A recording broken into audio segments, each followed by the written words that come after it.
Burned by fallen princes, Disney is training stars to avoid scandals.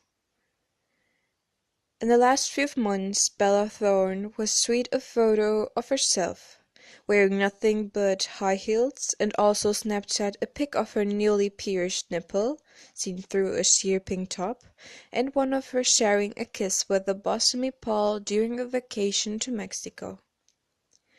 It's a far cry from the 90-year-old's days playing cutesy dancer Cece Jones on the Disney Channel show Shake It Up, but Thorne's rebellion is par for the course of the Kiddie Network's roster of female stars, many of whom have ditched Disney's squeaky clean image of meltdowns, arrests, and scandal.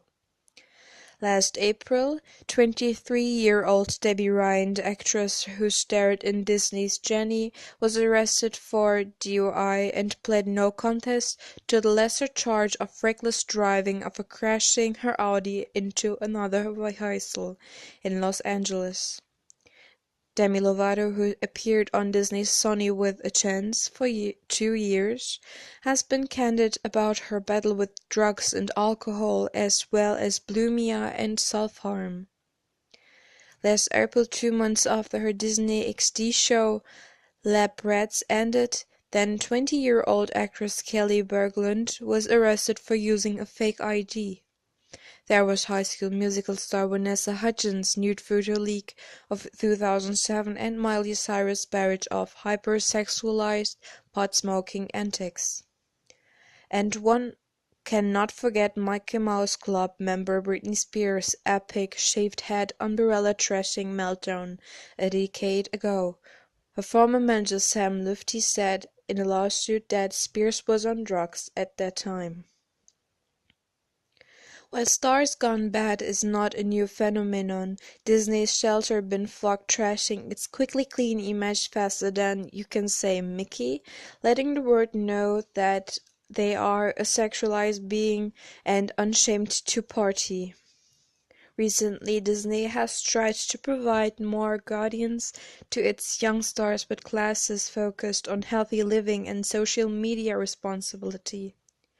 Speaking to the Post exclusivity about the course, studio insiders also revealed for the first time that the network offers life skills, coaching actors on how to navigate the wilds of social media and pitfalls of fame. But if the latest batch of troubled Disney princes is any indication, the kid-friendly channel still has its work cut out for itself. "It's the golden handcuffs, they're going through things anyone in high school goes through," said Marlene Wallach, president of Wilhelmina Kids and Teens, who has repped Disney stars including one young actress who appeared on Jessie and Punk'd. "But it's so magnificent and there is so much attention given to them when they're on the Disney show," she added. "It's just 1,000 times more intensified than for your typical kid. The success comes at a cost."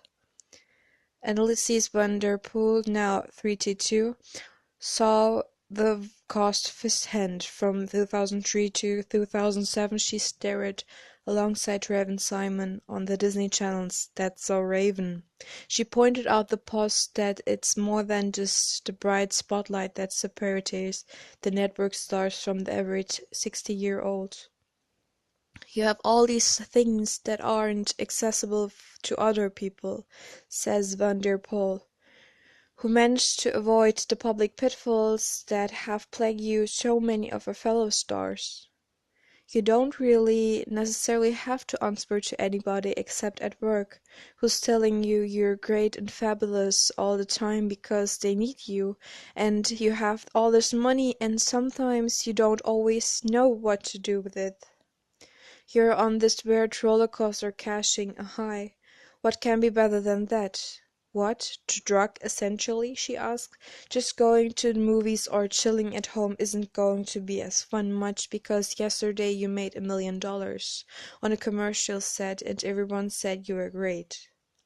The actress, who is currently filming the Raving sequel, said to the air later this year on Disney, says being on the network allows you to afford more of whatever you enjoy. And since most child stars don't have time to hobbies, when the show stops, they sometimes found other substance to replace that high. People fall into depression, she said, and a big thing they turn to is drinking and drugs and sex because those things make you feel good. Disney seemed to have finally realized exactly that. In 2009, just 2 years after Spears' public meltdown and Hudgens' nude photo scandal, the studio premiered a series of class to help its young stars adapt to fame. We realize these are young people and they're in transition in their own personal life. Rather than dictate that what they can do and cannot, we try to provide resource with these kind of class and partner with their parents to give them support and guidance, said Judy Tyler, head of casting in the talent relations for Disney Channel. New talent attends as a half-day session called Talent 101, which provides a roadmap about what to accept on set and now how life will change. We talked to them about staying in touch with their friends who knew them before they were on series, just to give them a sense of real life and to stay grounded, said Taylor. There are also monthly optional life skill classes, which the network has not previously talked about in the press. The courses, which started 3 years ago, focus on emotional and physical well-being and are taught by a pediatric and a PhD expert on child development. One recent lesson was on Common Sense Media, in which the group looked at mock Facebook page of two potential hosts for a reality TV show, scrutinizing posts for reputation-damaging information. They have to decide who to cast for the host, said Yalda Yus, on the life skill instructors. They are learning what are the teeny little things these people are posting online that may be inappropriate or inconsistent with who they're projecting to be. Projecting the right images paramount to Disney and all the stars with the casting process. The female between star is generally conventionally attractive but doesn't necessarily know it, said Carolyn Chernoff, a sociology professor who taught a 2040 course at Skidmore called The Psychology of Miley Cyrus, Race, Class, Gender, and Media. She is cool and hip but a little goofy so that she's not threatening. But at the same time she's able to be seen as an object of conventional lust by gross and creepy grown-ups, as well as more normal or normative teenagers. There's something both hypersexualized about her but nurtured. Michael Porius, who co-created the Disney series Hannah Montana, and That's So Raven, says once he finds a star he writes the part around the actress. If I do my job right, you don't know where the character I create ends and the real person who playing is begins, said Porius, which can only add to pressure from a Disney starless. Raven Simon knew she was a lesbian at age 12, but she only came out in it at 2013, 6 years after That So Raven ended. My likeness while filming the show had 15 people dictating what I should and should not look like. If I did whatever I want, I'm not gonna sell 'cause it doesn't go with the brand. I was branded at such a young age, Raven said in a docu-series last year.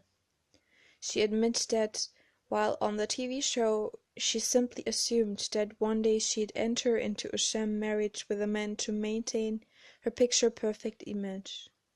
I never thought I would come out of because my personal life didn't matter. It was only what I supposed to be sold as the Raven Simon brand, she said.